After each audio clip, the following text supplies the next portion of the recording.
Пред извесен период имавме можност да ве информираме за Европскиот суд за човекови права, каде што говоревме наменски за една од нивните пресуди поврзана со предметите транспортер, тортура, Титаник, ТНТ, во кои беа тогаш обвинети, односно осомничени поранешниот премиер Груевски, Мијалков, Јанкуловска, Јанакиевски, Талевски и други. Денеска фокусот на овој разговор ќе биде со професор доктор Јелена Ристич од Институтот за социолошко-политичко правни истражувања, инаку и поранешен адвокат, веројатно и сегашен, со познавање на правото, токму од Судот за човекови права во Страсбур.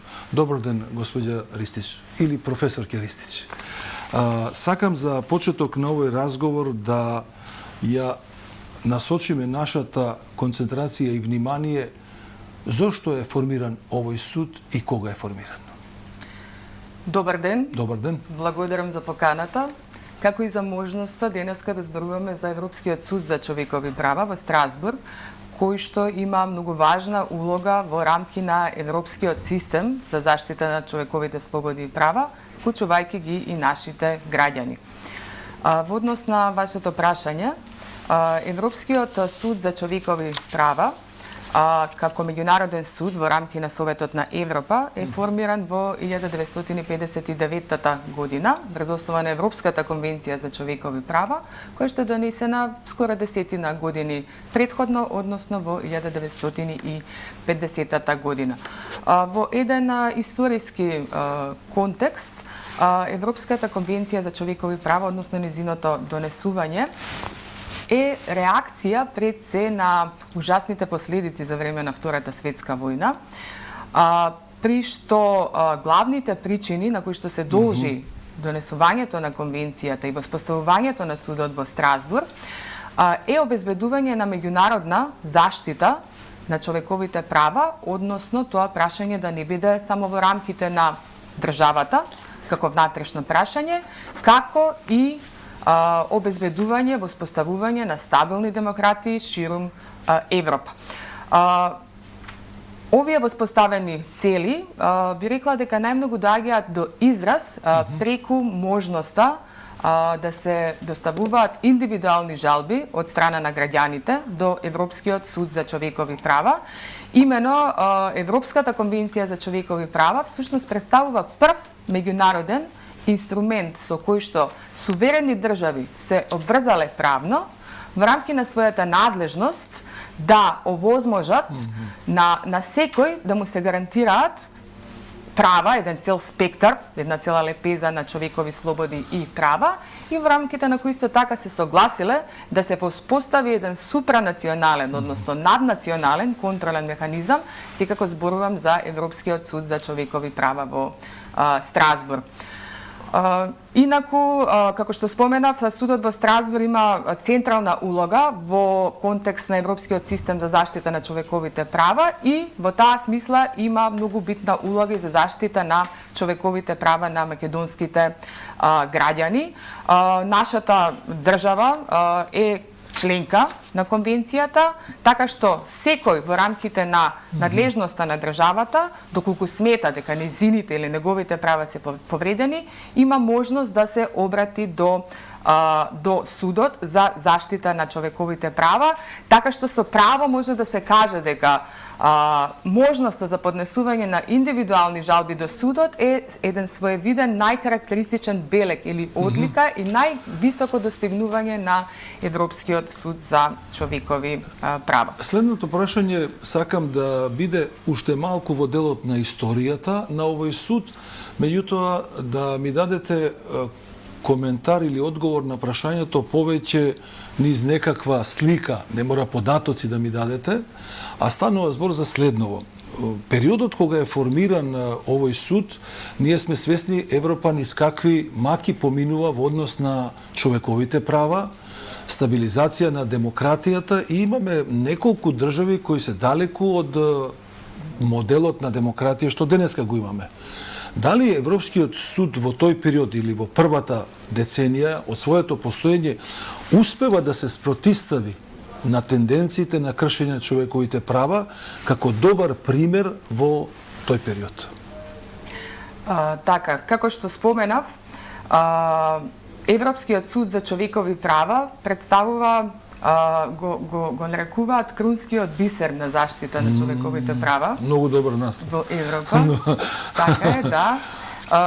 Очигледни се... Што ми е крунски бисер? Значи, он е борецот за тие човекови права е единствен во целиот тој период на држави кои не се баш демократски. Значи, ние знаеме до 70-тите години какви беа некои европски држави. Така е, да. И во таа смисла ќе потсетам и на еден пример, една држава членка денеска на Советот на Европа и на Европската унија.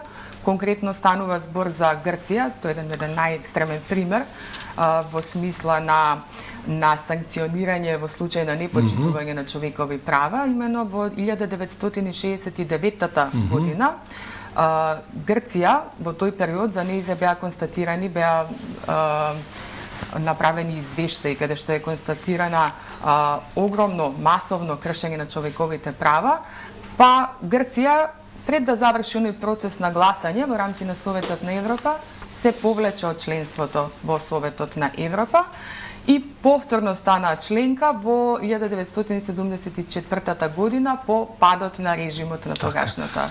Во рамките на овие режими би ги посочил само Шпанија, Португалија, Италија и други држави, меѓутоа да се вратиме ние на Европскиот суд за човекови права во контекст на македонското искуство. Врз основа на некои податоци што ги погледнав, јас ќе си дозволам да го искоментирам. Вкупниот број на предмети што се дадени до Европскиот суд, зборуваме за некои 5% прифатени жалби. Според мене тоа е мал процент за една држава, колку год да има 2 милиона, да направила грешка спрема X луѓе. Спрема секого е грешка, тоа да не го релативизираме. Меѓутоа, дали мислите дека бројот на предмети што ги разгледува Европскиот суд за човекови права од Македонија, во кој што се државата наоѓа за виновна дека прекршила човекови права, е голем во споредба со другите држави? Така. Најпрво едно кусо објаснување. Кога разгледува жалби Европскиот суд за човекови права, тоа генерално го прави во две фази. Првата фаза е фаза на оценување на допуштеноста. Се работи за претежно формални предпоставки, како на пример претходно неисцрпување на определени правни лекови, незапазување на определени рокови и слично. И втората фаза е фаза на оценување на основаноста, односно кога судот ја разгледува суштината на жалбата, конкретно дали постои повреда во тој конкретен случај. Мнозинството жалби, како што и вие добро констатиравте, еден висок процент од околу 95% се отфрла од страна на Европскиот суд за човекови права, токму поради неисполнување на овие критериуми за допуштеност кои што ги споменав, а чие што исполнување е неопходно за судот да напредува во следната фаза за оценување на тоа дали постои конкретна повреда во конкретниот случај. Ако се направи анализа на статистиките на Европскиот суд за човекови права, сепак ќе се забележи дека и други држави членки на Европската конвенција за човекови права имаат ваков, условно речено, проблем, вклучувајќи и западноевропски земји, така што во оваа смисла Македонија не представува исклучок. Така, ниту има голем процент на кршење на човековите права. Сега би се задржал на еден мал детал во однос на одговорот што го дадовте, дека е висок процентот на предмети што Европскиот суд за човекови права не ги прифаќа или ги смета како несоодветни за постапката, ги враќа во домашното судство и така натаму. Сега како адвокат со големо правничко искуство, дали стоите на ставот дека адвокатите имаат погрешна процена кога го испраќаат случајот или предметот пред Европскиот суд за човекови права, или можеби нивното очекување се темели врз еден друг пристап, дека можеби нашето судство погрешило, а Европскиот суд за човекови права ќе донесе пресуда за нивниот клиент. Што е резултатот на таквиот пристап да се одбијат, отфрлат или не земат во предвид овие предмети. Зашто се изложуваат и на трошоци, и на време, и на исчекување, сепак е психологија и на клиентот. Ја, да речеме, колку една година сигурно ќе се води таа постапка по тие судови, од моментот кога ќе се јави клиентот кај адвокатот. Така.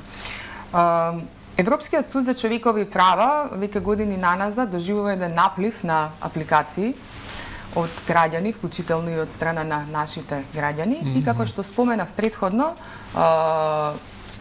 големо мнозинство на тие предмети се отфрла поради неисполнување на така наречените критериуми за допуштеност, предвидени со Европската конвенција за човекови права, а кои што се потребни за судот да може да навлезе во испитувањето на основаноста на тој предмет. Факт е дека оваа материја, Европскиот суд за човекови права, конвенцијското право, судската практика на судот, не представува дел од секојдневното, да речам, практицирање не само за адвокатите, туку и за останатите учесници во правосудниот систем. Од друга страна, анализите на овие статистики неоспорно кажуваат на тоа дека сепак постои недоволно ниво на знаење во однос на правилната примена на овие критериуми за недостигне искуство, допуштеност. Како што реков, тоа воопшто не е дел од секојдневното практицирање, не се чести тие прилики кога адвокатот, да речем, има прилика да разгледува и да цени дали тој предмет би имал определени изгледи за успех или слично. Затоа едукацијата е многу битна. Така. Имено за да се разберат и правилно да се применат критериумите за допуштеност, мора да се разбере и да се познава целокупното функционирање на Европскиот суд за човекови права, особено неговата улога, надлежноста, постапката пред судот, опфатот, толкувањето, примената на конвенција, односно судската практика на Европскиот суд за човекови права. И еве во оваа прилика да истакнам дека има и позитивни чекори во оваа смисла. Така, адвокатската комора веќе некое време, неколку години наназад, организира обуки за адвокати. Да, многу корисно.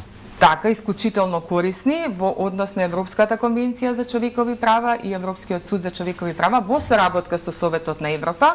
Исто така, вакви содржини, уште еден позитивен исчекор е што се вклучени во рамки на програмата за полагање на правосуден испит, вклучени се во програмата за полагање на квалификацијскиот испит за запишување во Академијата за суди и јавни обвинители, во континуираната едукација на судиите на јавните обвинители при Академијата и слично. Така што правиме исчекори кои што се многу потребни во ова Според мене ова е клучно. И сега следното прашање ќе ви го поставам овака.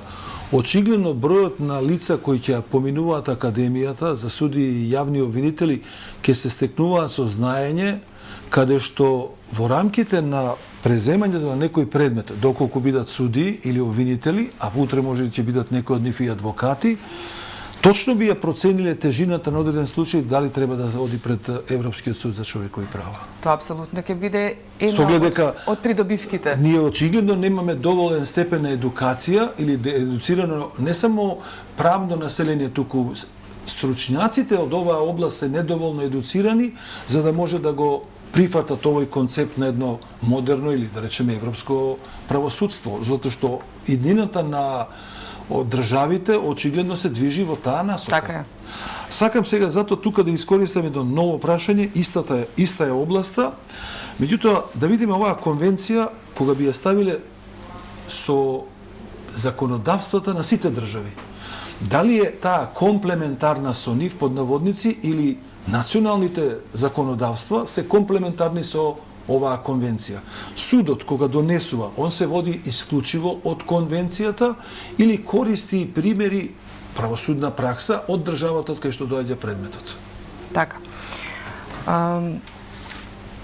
Европската конвенција за човекови права како меѓународен договор е ратификувана од страна на собранието на Република Северна Македонија и со тоа станала дел од внатрешниот правен систем. Поредок. и е директно применлива, односно има директен ефект.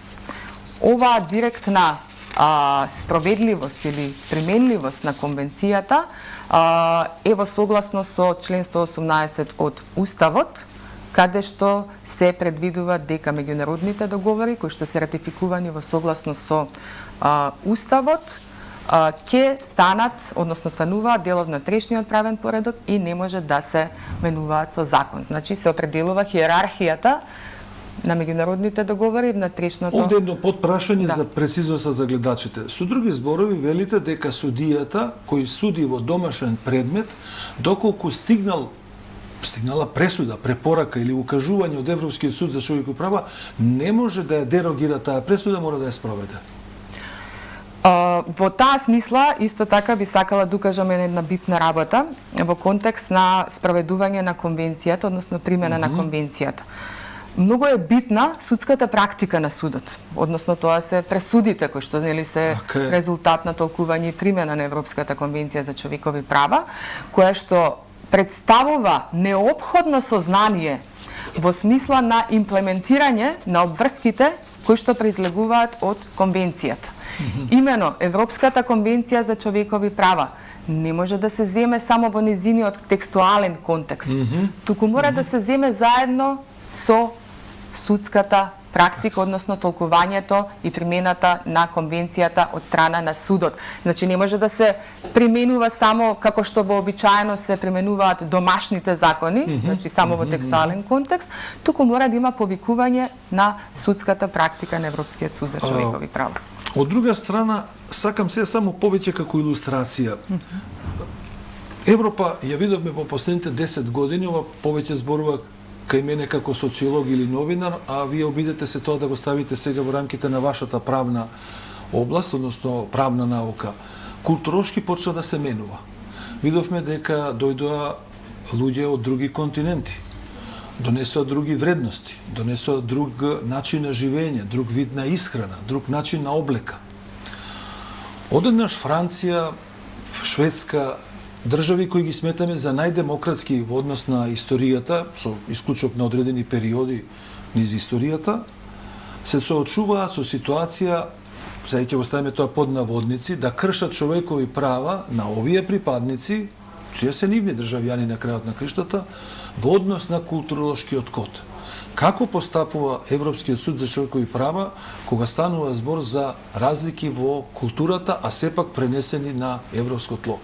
Не се обидувам да го дефинирам попрецизно ова прашање со примери, за да не се добие погрешен впечаток, меѓутоа вие сте доволно снаодливи, знаете на што мислам и сакам правнички одговор во однос на овие човекови права. Така. За да не биде само за една група, туку збориме за вредности. Така е. Од таму и треба да се тргне. Така. Од вредностите.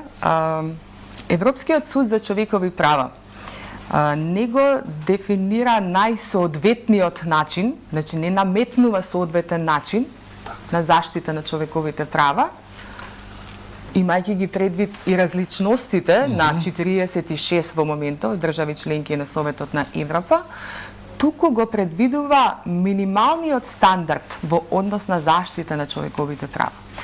И тука би ја споменала така наречената доктрина на маргина на уважување, која што се користи за да овозможи определена дискреција при начинот на имплементирање или исполнување на обврските кои што за државите произлегуваат од конвенцијата. Односно, на овој начин се обезбедува почитување на минималните права, минималните стандарди во однос на заштита на човековите права, истовремено земајќи ги предвид и особеностите на секоја юрисдикција, односно на секоја држава, и ова не значи дека имаме тука произволност која што е неограничена. Тоа сакав да ви поставам под прашање, така, да продолжите. Добро прашање, да. Сакам да кажам дека станува збор за ситуација во која ќе кажете минимален стандард за човекови права, тоа значи дека примерот по кој што ќе се води судот ќе биде најмалку демократската држава. Така би го протолкувале ова? Во таа смисла, како што започнав да ја елаборирам, не може да се каже дека има произволност во однесувањето, односно во имплементирањето на обврските, затоа што сепак постојат од одредени рамки, односно критериуми воспоставени од судот, каде што државата мора да се движи. Например, ова маргина на уважување која што е споменав, значи просторот кој што е оставен за дискреција во однос на тоа како ќе се имплементираат определени обврски, односно како ќе се заштитат определени права, не е дозволен во однос, например, на така наречените апсолутни права, кои што штитат суштествени вредности, тоа се правото на живот, забрана за тортура, правото на, односно забраната на робство и принудна работа и слично, затоа што тука е потребно едно многу повисоко ниво на надзор од страна на судот, со оглед, нели, дека се работи за суштествени битни вредности. Исто така, во однос на обемот на оваа маргина на уважување, односно обемот на дискреција која што е оставена на државите, има критериуми по кои што се раководи судот кога цени дали има повреда. Например, се зема предвид разноликоста на националните решенија. Па според тоа, доколку за определено прашање постои еден заеднички европски стандард, во тој случај тој обем на дискреција ќе биде потесен, за разлика од случајот кога се работи за прашања за кои што не постои единствено европско законодавство, тој обем ќе биде поширок. Сакам да го илустрираме ова со пример и колку ќе бидете во можност да дадете одреден коментар. Ние сме сведоци преку информациите што ги читаме дека одредени средини во Европа се соочуваат со културолошки разлики на граѓаните. Да предпоставиме, пак ќе се задржиме на правата на жената, во овие општества или во овие држави што се потписнички на Конвенцијата за Европски суд за човекови права, се соочува, да речеме, во процесот на трудот со, според нејзино мислење, дискриминација, бидејќи не е вреднуван нејзиниот труд како трудот на мажите. Тоа е едно прашање. Понатаму, како ќе се однесува, да речеме, управниот одбор кон некоја приватна компанија, доколку вработена на шалтер во банка сака да носи накид или обележја кои се во спротивност со политиката на таа компанија. Овде не мислам само на верски обележја, туку мислиме на секаков вид символи кои што може да бидат дел од филозофијата или вредносниот код на оваа граѓанка дека сака да се украсува. Како би постапил Европскиот суд за човекови права доколку менаџерот ја отпушти оваа жена или доколку и рече дека не може да се облекува така, не може да носи таков накид? Наменски е прашањето со жена затоа што е сензитивна темата во Европа околу женското прашање. Повелете. Така е. Во однос на конкретниот пример, во сите членови скоро на конвенцијата се проткајува потребата за воспоставување на рамнотежа или баланс помеѓу правата на поединецот, индивидуалните права од една страна и од друга страна заштитата на определен јавен интерес, демократската аспирација за определен јавен интерес, како еден општ принцип.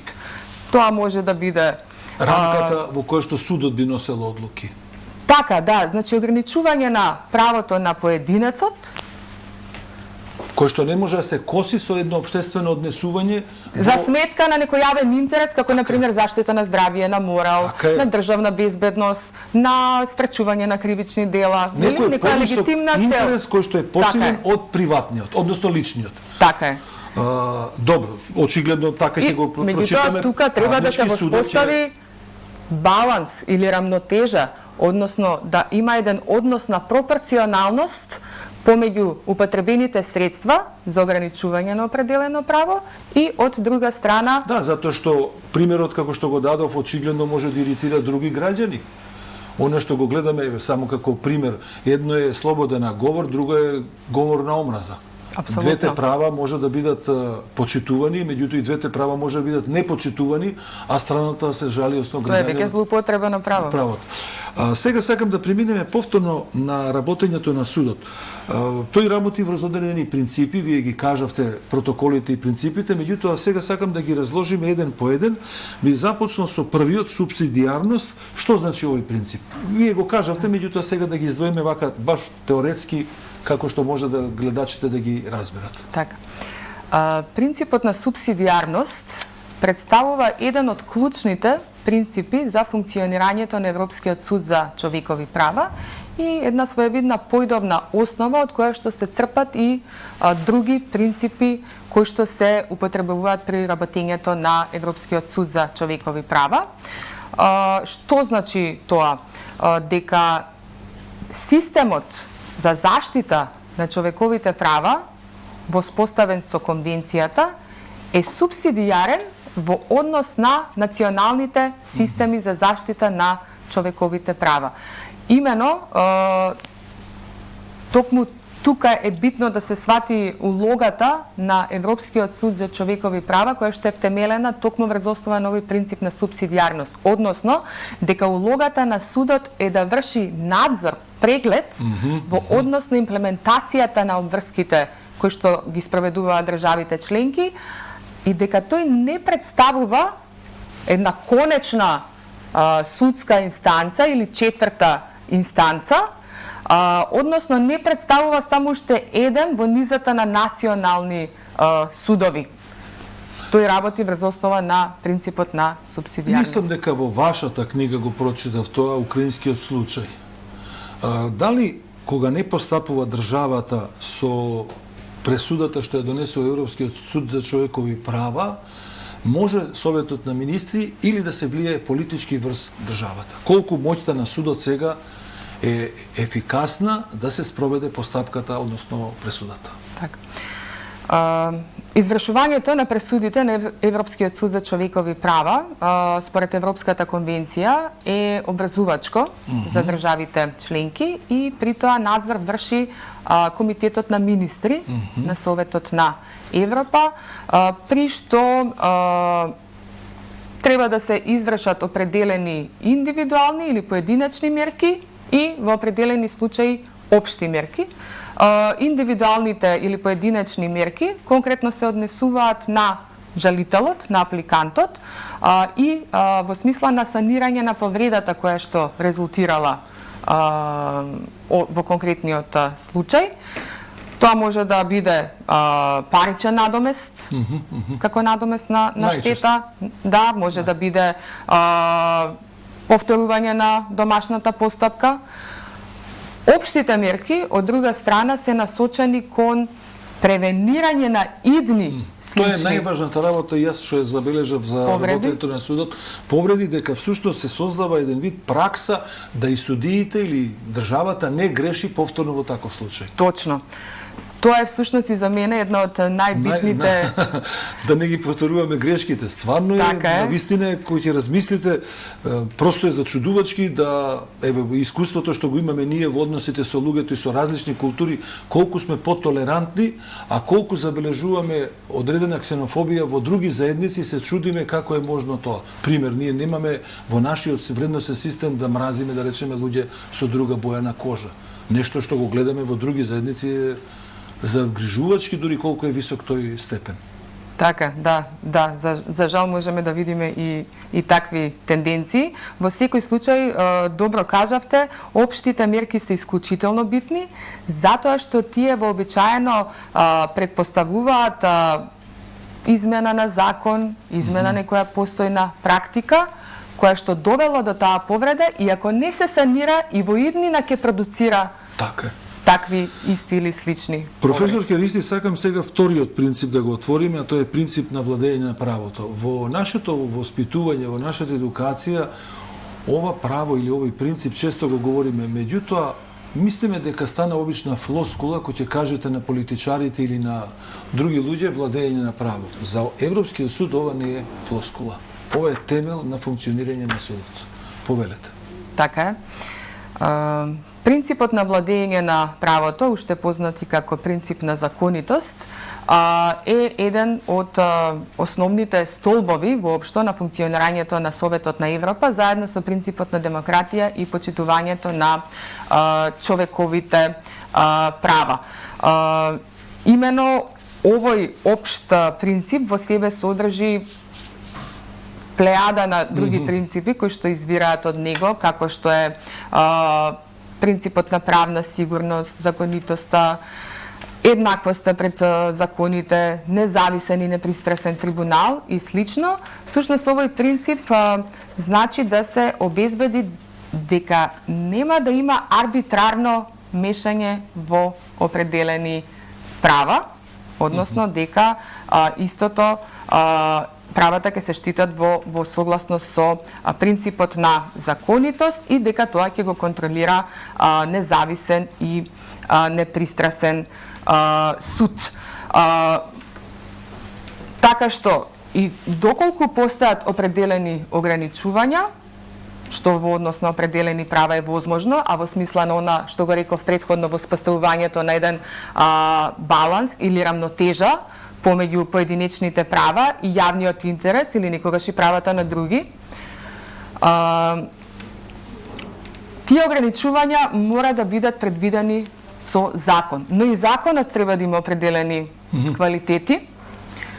Овде законот мислите на националниот закон? Да, меѓутоа, според Европскиот суд за човекови права, за законот да биде закон во вистинското значење на терминот закон, истиот треба да содржи прецизни, пристапни, предвидливи законски одредби, достапни за граѓаните и да содржи заштитни гаранции во смисла на евентуално арбитрарно мешање во заштитените права. Пред да преминам на нов принцип или нова тема, само кратко овде сакам да ми одговорите.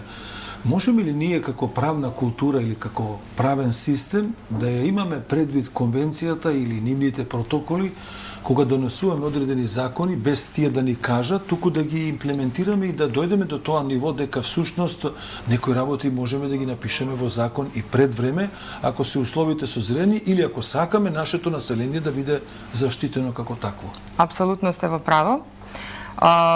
Како што споменав пред малку, конвенцијата оди заедно со судската практика.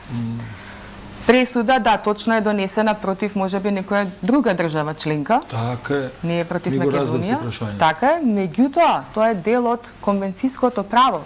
Затоа што утре, ако постои таков случај, Во Македонија? кој што така граѓани на Македонија ќе го иницира пред Страсбур, судот ќе ја примени својата воспоставена судска Има практика. расположение меѓу вашите колеги, меѓу политиката и воопшто во општеството за таква филозофија на размислување? Јас мислам дека има позитивни примери. Добро, многу сте поединци, да не се, ако се повеќе луѓе во ред, ја... Па некогаш поединците Може да повлече. Може да повлече. Следното прашање, што е четврта инстанца? Доктрина на четврта инстанца? Така, уште еден принцип врз основа на кој што судот врши толкување и примена на Европската конвенција за човекови права и кој што всушност не дозволува прекумерно мешање на судот во одлуките на домашните органи, националните власти. Тука повторно станува збор за еден принцип кој што е извлечен Се од штити себе си.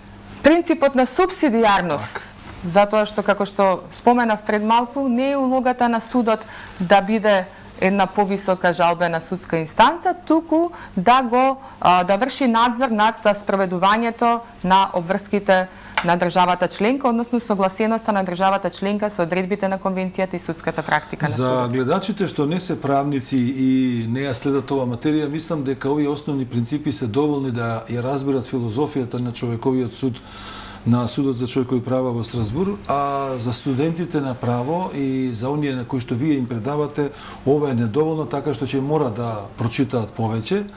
А во контекст на нашиот разговор, некаде пред крај би сакал со едно прашање да го објасните функционирањето на судот преку четирите институции, односно судија поединец, комитет, судски совет и голем судски совет. Како функционираат и како ги носат пресудите?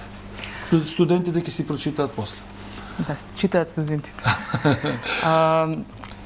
Судот, кога разгледува случаи и носи одлуки, постапува во рамки на 4 судски формации, во зависност секако од предметот.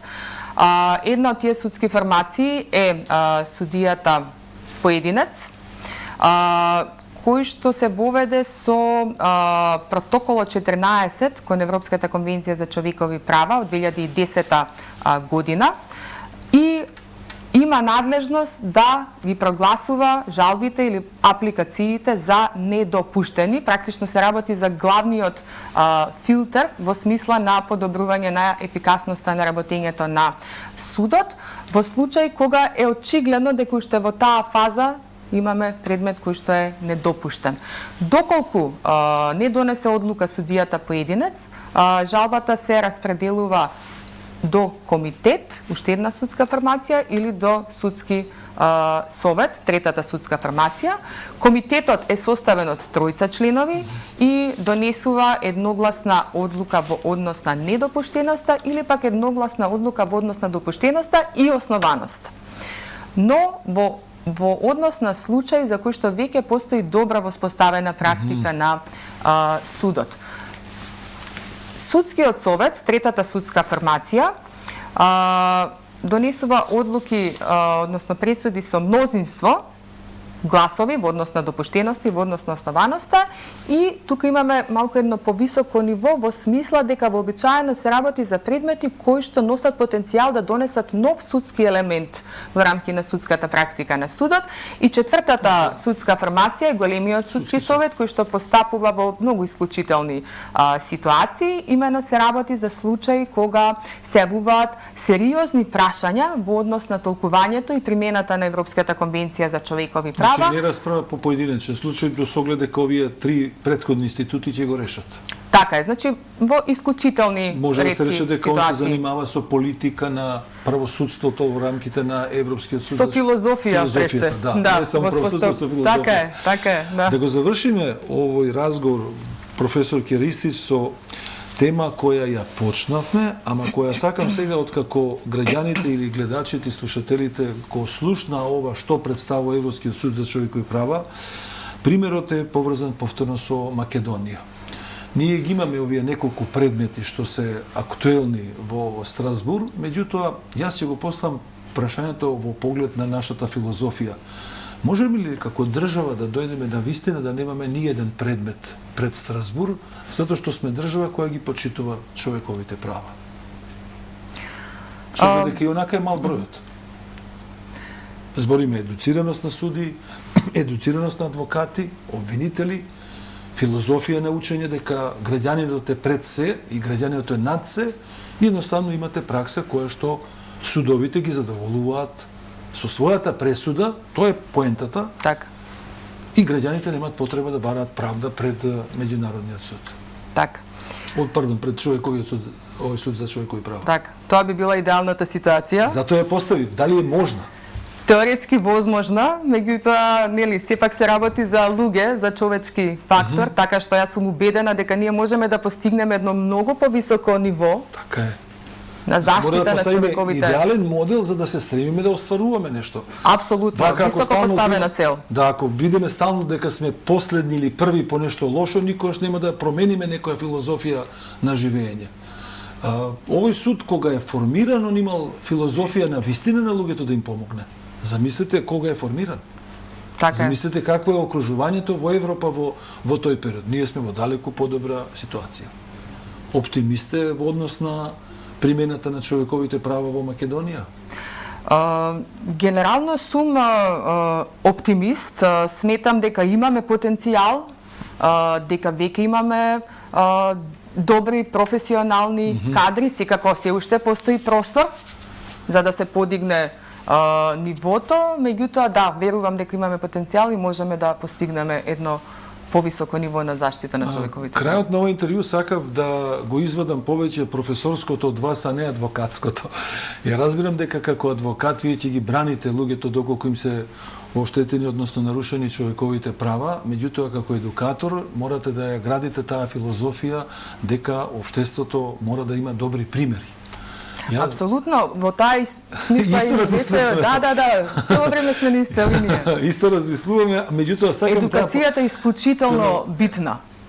Без соодветна едукација, особено вметнување на овие содржини во образовните програми на правните факултети, кои што продуцираат идни кадри во правосудството, односно тоа е за мене најважната инвестиција во однос на обезбедување на повисоко ниво на почитување на човековите права.